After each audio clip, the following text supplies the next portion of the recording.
Honourable Chair, Finland fully associates itself with the statement made earlier by Portugal on behalf of the European Union. Honourable Chair, as a youth representative, it is an honour for me to address this committee.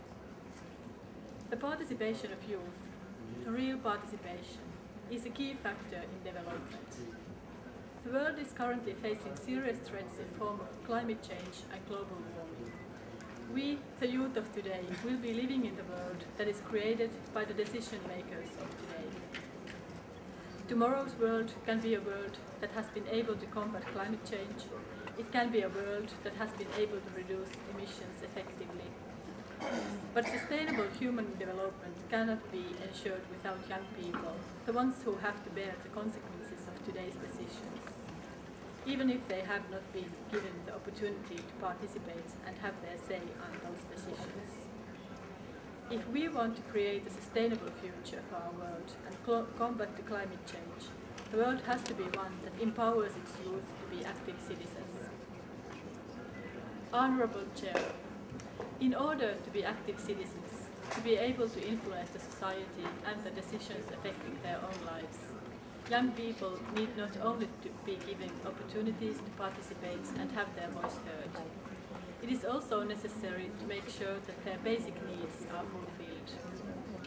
In order to become active citizens, to be part of the society, young people need to have access to education and employment. One of the barriers to the participation of youth is the lack of education. Without proper education, young people have no possibilities to form their opinions about anything that happens to them or around them.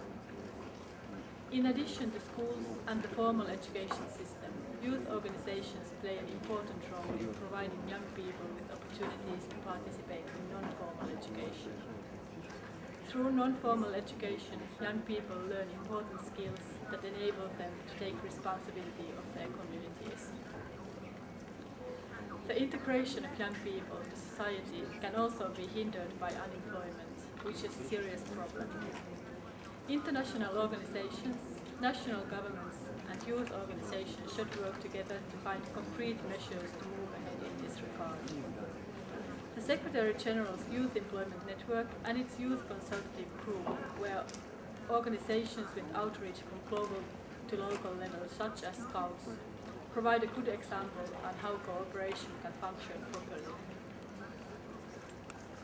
I am proud to be able to be present here at the General Assembly of the United Nations and to bring you some messages from the young people of Finland. At the same time, I am aware that youth participation should not remain as the privilege of the already privileged few, but should be a right that even most disadvantaged can enjoy. To this end, I call upon Member States to keep in mind and act upon commitments made in the framework of the World Programme of Action for Youth. Honourable Chair, the young people of today are the only ones who have direct experience of what is to be young at present. There are 1.2 billion young people in the world. How many of the people making decisions are even under 35? We need opportunities and the capacity to form our opinions. We need opportunities to express our opinions, and what we need most of all is that our opinions are taken seriously and we are included in the actual decision-making process affecting us. Climate change is the biggest threat facing the world today. I therefore urge Member States to take every possible action to reach a binding and strict agreement on the reduction of emissions for the post-Kyoto period.